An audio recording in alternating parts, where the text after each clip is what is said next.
See, I think one of the lessons that I've learned in life, as an older person now, looking back, is all the wasted time of doing things that had no real value. Me and my buddy, we used to play this game called Berserk, back in the days of the old-fashioned game rooms, with the games you'd stand at, put a quarter or a token in or whatever. Man, we must have spent hours playing that, and hours playing pinball, and hours playing ping pong. I'm real good at ping pong, okay? I mean, I'm not, people ask somebody if they play ping pong and say, yeah, I play. No, you don't. I play the kind of ping pong where you need to have knee pads on, okay? Where you might be 10 feet back behind that table. That's the kind of ping pong.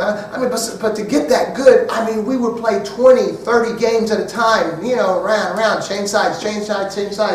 I spent so much time doing things that had no real value, is what I'm saying. You drinking alcohol, you getting high, so you're buzzed every day, all day. Then what? Then the buzz wears off. Where are you? 5 years later, 10 years later, man, I'm telling you, I look at people all the time, in my job as a mailman. And I see people in the street, people that are homeless, people that are alcoholics, drug addicts, whatever their issues are. And in my mind, I'm always respectful. I'm always talking to them. I'm always kind because I see me. Had I not taken that left road instead of the right road, had I not continued down the path that I was going. Wasted time. So even though I finally wised up when I was like 28 years old, I wasted all those years. And even after I wised up, although I stopped, getting that buzz, although I stopped doing this, stopped doing that, stopped going to the clubs and all that stuff, still, I never really took advantage of the time to better myself until Obama became president. I'm like, wow, I've wasted all this time. This man is younger than me, and he's a Harvard graduate, attorney, now president. And I have a high school diploma. I realized that only 8 years ago, I was like 49 years old, that all those years were wasted. And so even though I've done so much, within the past 8 years, I realized that my potential is far less than it could have been had I wised up like this years and years and years ago.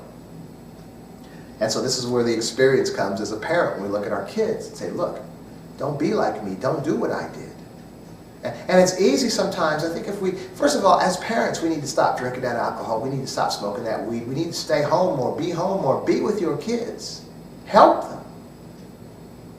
Because the gift that you have with your children, what I've seen, okay, give you an example. My son played basketball. He wasn't the best on the basketball court. Why? Who were the best kids on that basketball court? Those kids, a lot of times, that had dads that could play basketball. I wasn't one of those dads, okay? I could play horse or pig or whatever, but I'm not a basketball player.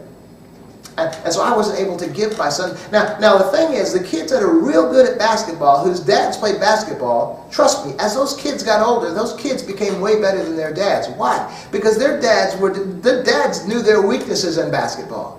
And they made sure that their weaknesses were strengths in their kids. The kids didn't have the weaknesses. Baseball, I played baseball. I was able to help my son with baseball. I was able to help him in areas where I had a weakness in baseball. The martial art, the same, like with my daughter. My problem in the martial art was, I started practicing martial art when I was about 14 years old in high school. But with my friends. But I was always goofing off. So when we're working out, when the instructor wasn't looking, I was just goofing off, laughing. I wasn't even really that serious about it. So I realized that in my daughter. So I make sure we can laugh and goof around, but I realize she's like me, so I kind of keep her straight, keep her settled, okay? So the reason we as parents need to be there when our kids are coming up is because we know the weaknesses, the tendencies that they might be prone to do are the ones that we had, so we can catch it before they get there. I know that in math, man, I used to just try to be quick, and I'd make silly mistakes. And if you make one silly mistake in an algebraic problem, the whole question is wrong. So you can fail a test just not because you didn't know the material, just because you were going too fast. So I slow my daughter down.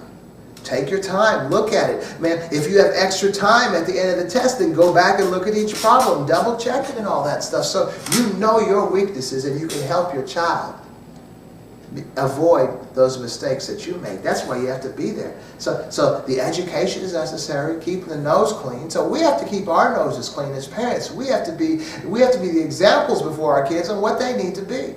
I'm telling you, man, I get my daughter up. You think I'm cruel, right? I get up at 5:30 in the mornings, on school mornings. Because she has to practice the piano for like 15 minutes. And then we do algebra for like till 6:30, for like 45 minutes. Now, the other day she had some science that she just needed to finish up on. She was working on it at night, and I didn't want her doing it when she was tired. So when I got her up in the morning, she just finished her science. We skipped math that day. And you know what she said to me while she was sitting there working? And it's like 10 minutes to 6 in the morning. She said, I'm not even tired right now. She was excited. That's right, because if you go to bed early, you know, what is it? How that whole thing go? Early to bed, early to rise, makes a man healthy, wealthy, and wise. For real, if you go to bed early, you can get up early. And you're more fresh in the morning, okay?